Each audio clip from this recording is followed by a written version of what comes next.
আপনার বয়স কত? আমার বয়স 24। 24 বছর বয়স। বিয়ে শাদী হয়েছিল? ভাই আমার বিয়ে হয়নি, আমার ঘরে সৎ মা। আপনার বিয়ে শাদী হয়নি, আপনার সৎ মা। হ্যাঁ, আপনার বাবা কি করেন? আমার বাবা প্যারালাইজ, বিছানায় এখন আপাতত পড়া আছে। আমার পৃথিবীতে এখন কেউই নেই। আমার মা, পৃথিবীতে?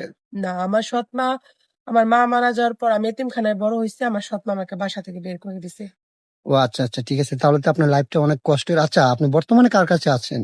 বর্তমানে আমি আমার বান্ধবীর কাছে আছি। আপনার বান্ধবীর কাছে আছেন। উনার এখানে থাকা খাওয়া হয়? হ্যাঁ, ওনার স্বামী বিদেশ থাকে, তো উনি একা, 3টা বাচ্চা, এর জন্য ওর কাছেই আমি থাকি। ও আচ্ছা, ঠিক আছে। ছোটবেলায় বাবা মাকে হারিয়েছেন, তারপরে অনেক কষ্ট করে সৎ মায়ের, এতিমখানায় থেকে বড় হ্যাঁ, হয়েছি। হ্যাঁ, সৎ মায়ের অত্যাচার সহ্য করতে না পেরে আপনার বান্ধবীর কাছে বর্তমানে আছেন। হ্যাঁ, হ্যাঁ। আপনার লাইফে কখনো সুখের দেখা পাননি? না ভাইয়া। আচ্ছা, আল্লাহ তাআলা যদি আপনার কপালে সুখ লিখে থাকে তাহলে অবশ্যই পাবেন। যাই হোক, বিশেষ করে কথা হচ্ছে আপনি আমাদের এখানে কেন আসছেন সেটা যদি একটু বলতেন।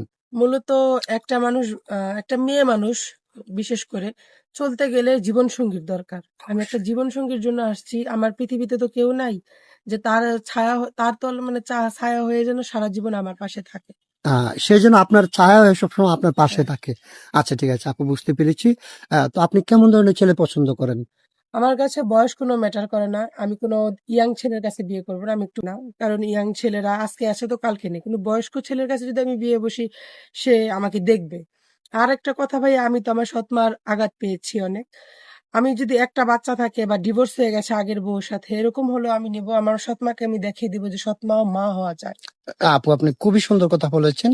আচ্ছা, ঠিক আছে। আমরা তো এই ভিডিও পাবলিক করার পরে দেশ থেকে প্রবাস থেকে অনেক ভাই আমাদেরকে ফোন দিবে। অনেকে 40, 45, 50 বছরের কোনো ভাই যদি আপনাকে বিয়ে করতে চায়, আপনি বসবেন? বসবো যদি ভাইয়া উনি যতদিন ওনার নিঃশ্বাসটা আছে যদি আমাকে আগলে রাখে। ইনশাআল্লাহ অবশ্যই আপনাকে আগলে রাখবে। আর কথা হচ্ছে অনেক ভাই বিয়ে করার পর প্রবাস চলে যায়, ওনাদের বাচ্চা-কাচ্চা রেখে ওনার স্ত্রী অন্য লোকের সাথে পরকীয়া করে চলে যায়। ওইরকম কোনো ভাই যদি আপনাকে বিয়ে করতে চায়, ওনার একটা বাচ্চা আছে? আর সমস্যা নেই, আমি রাজি আছি। শুধু আমাকে আগলে রাখলেই হবে। আমি আগেই বলছি যে আমাকে আগলে রাখলে হবে। আমার তো কেউ নাই।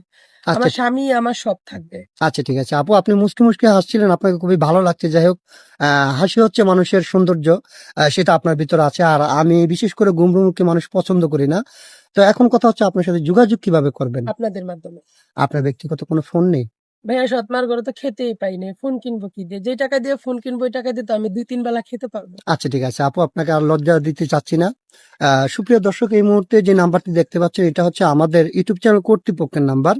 এই নাম্বারে ইমো, হোয়াটসঅ্যাপ খোলা আছে। যদি কোনো ভাই মিষ্টি আপু সাথে যোগাযোগ করতে চান অথবা ওনার দায়িত্ব নিতে চান, তাহলে ওনার একটা ছবি স্ক্রিনশট মেরে পাঠিয়ে দিয়ে আমাদেরকে ভয়েস করবেন। আমাদের প্রতিনিধিরা আপনাদের সাথে কথা বলবে। কেউ অযথা অডিও কল, ভিডিও কল দিয়ে আমাদেরকে বিরক্ত করবেন না। নামাজ কালাম পড়া হয় আপু? ভাই আমি মাদ্রাসা লাইনে লেখাপড়া করছি। আমি ৫ ওয়াক্ত নামাজ পড়ি, তাহাজ্জুদে নামাজও পড়ি। আচ্ছা, ঠিক আছে। সিঙ্গেল ফ্যামিলি পছন্দ না জয়েন্ট ফ্যামিলি পছন্দ? জয়েন্ট ফ্যামিলি, সবার ভালোবাসা এটা পাওয়ার দরকার আছে। ঠিক আছে, যেহেতু ছোটবেলা থেকে পান না, যেন সেটা আপনার কপালে উপরালায় লিখে। হুম।